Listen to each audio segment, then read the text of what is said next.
I think gacha players underestimate how impractical flat subsidiary stats are in familiar gacha game gaming systems. More specifically, flat stats that already have their percentage-based counterparts.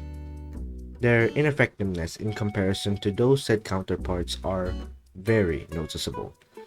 This is because a subsidiary stat that offers a percentage increase over your character's base stats often yield a higher result than a small and fixed subsidiary stat that is added on top of your base stats. Let's use my Arlecchino as an example. Her attack with Beginner's Protector is 365. Equipping her with this attack stance that has 35 flat attack gives her a total of 570 attack.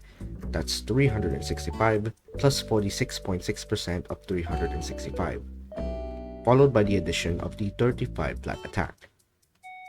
Notice that the flat attack was added after the percentage increase was calculated for. This means that the flat main stats and flat subsidiary stats in gearing systems do not contribute to increasing your character's pre-geared stats before the percentage increase was computed for.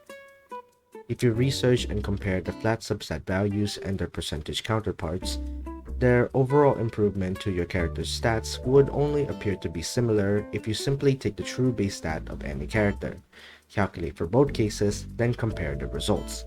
You would find that the increase from a flat subsidiary stat and an increase from a percentage subsidiary stat is very minimal, but it would obviously not account for your characters being equipped with high quality weapons. A character's pre-geared stats is the sum of their base stats and their base stats of the weapons that they are using. This means that equipping your character with a weapon of higher quality would increase your character's overall base stats, which allows for the percentage subsidiary stats and main stats to yield a higher absolute gain in boosting your overall stats. That's just the nature of multiplicative increases and a significant reason as to why percentage-based stats are considerably more reliable than flat stats. But let me take this idea one step further.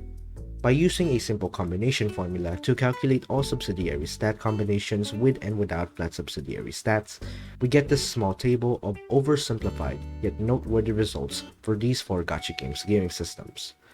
The probabilistic differences between the total number of possible subsidiary stat combinations with and without flat stats is staggering. The existence of low flat subsidiary stats are not only ineffective and impractical, but also an active hindrance to the process of building your characters, increasing its difficulty by a wide margin.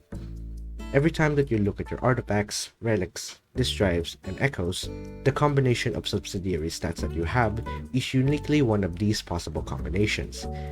These are probabilities that are heavily against your favor in comparison to the probability of possible combinations without flat subsidiary stats.